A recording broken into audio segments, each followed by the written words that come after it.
ജൂജീസ് favourite വേൾഡിന്റെ വചന കേൾവിയിലേക്ക് എല്ലാവർക്കും സ്വാഗതം. പ്രതിദിന വിശുദ്ധ വേദപുസ്തക വായന 919 ദിവസം.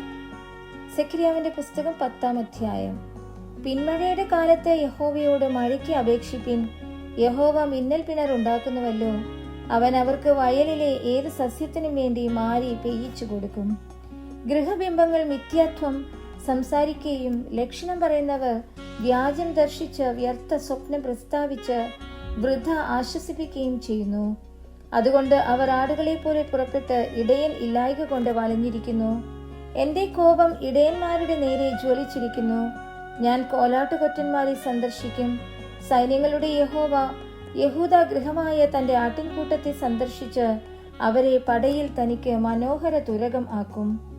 അവന്റെ പക്കൽ നിന്ന് മൂലക്കല്ലും അവന്റെ പക്കൽ നിന്ന് ആണിയും അവന്റെ പക്കൽ നിന്ന് പടവില്ലും അവന്റെ പക്കൽ നിന്ന് ഏത് അധിപതിയും വരും. അവർ യുദ്ധത്തിൽ ശത്രുക്കളെ വീഥികളിലെ ചേറ്റിൽ ചവിട്ടിക്കളയുന്ന വീരന്മാരെ പോലെയാകും. യഹോവ അവരോട് കൂടെ ഉള്ളതുകൊണ്ട് അവർ കുതിരച്ചേവകർ ലജ്ജിച്ചു പോവാൻ തക്കവണ്ണം പൊരുതും. ഞാൻ യഹൂദ ഗൃഹത്തെ ബലപ്പെടുത്തുകയും യോസേഫ് ഗൃഹത്തെ രക്ഷിക്കുകയും എനിക്ക് അവരോട് കരുണയുള്ളതുകൊണ്ട് അവരെ മടക്കി വരുത്തുകയും ചെയ്യും. ഞാൻ അവരെ തള്ളിക്കളഞ്ഞിട്ടില്ലാത്തതുപോലെ ഇരിക്കും. ഞാൻ അവരുടെ ദൈവമായ യഹോവയല്ലോ. ഞാൻ അവർക്ക് ഉത്തരമരുളും. എഫ്രൈമ്യർ വീരനെ പോലെയാകും. അവരുടെ ഹൃദയം വീഞ്ഞുകൊണ്ടെന്ന പോലെ സന്തോഷിക്കും.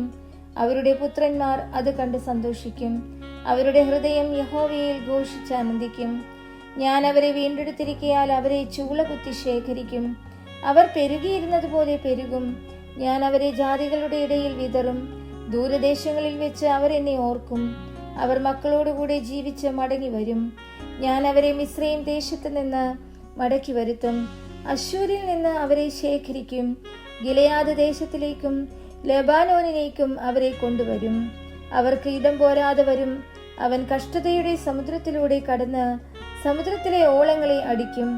നീലനദിയുടെ ആഴങ്ങളൊക്കെയും വറ്റിപ്പോകുകയും അശ്ശൂരിന്റെ ഗർവം താഴുകയും മിസ്രയീമിന്റെ ചെങ്കോൽ നീങ്ങിപ്പോകുകയും ചെയ്യും. ഞാൻ അവരെ യഹോവയിൽ ബലപ്പെടുത്തും. അവർ അവന്റെ നാമത്തിൽ സഞ്ചരിക്കുമെന്ന് യഹോവയുടെ അരുളപ്പാട്.